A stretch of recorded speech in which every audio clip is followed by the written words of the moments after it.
Markets soaring today, soaring on news that some progress might be coming in this whole ongoing trade dispute that we are having with China. The country is sending a trade envoy to Washington later this month, led by a deputy commerce minister, to discuss, quote, issues of mutual concern. President Trump advisor Kevin Hassert is expressing some optimism about the news. Here, watch. China has reached out with a sort of lower level official trying to maybe decompress things a little bit and start over again with the talks. And we certainly have a lot of asks of China, but the fact that they've reached out and that they're sending someone over to meet with David Malpass is covered in the news. And it's a really good sign that the president's negotiating strategy is really working.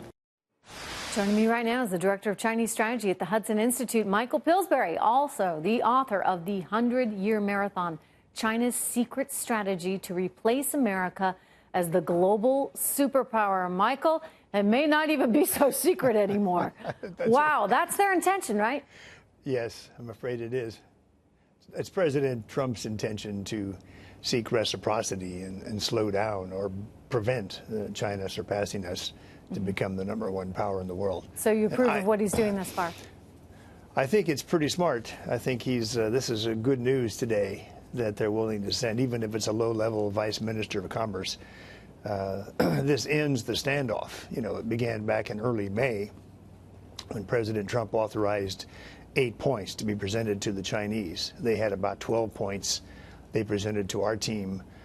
Since then, there's been very little progress. And so what this delegation could do next Wednesday or Thursday is make some kind of an offer, if not on all of the 8 points, on some of them. Obviously, one would be greatly increasing the purchase of American exports, whether it's oil and natural gas or commodities, high-tech, airliners. But President Trump, in his 8 points, and the very first of the 8, actually, asked for a $100 billion increase in Chinese purchases per year next year and the year after, so that by the end of 2020, we would have very much cut the deficit and greatly increased U.S. jobs and probably the U.S. growth rate. I think that's President Trump's goal. Look, it would be really terrific to see that happen, and certainly would be a big, big win for the country and this president. Michael, since I have you here, I know you served as an FBI and CIA advisor, so I want to get your reaction to this story that we've been talking about, and that's former CIA Director John Brennan being fired, or rather firing back, I should say, at the president because his security clearance was revoked. Was it the right thing to do, to revoke the security clearance in the first place? Well, it sends a message, I think, that the security clearance is not an automatic benefit if you're a former senior official. The president is bound by a very loose rule in revoking security clearances. You might laugh. It's called the more than a scintilla rule.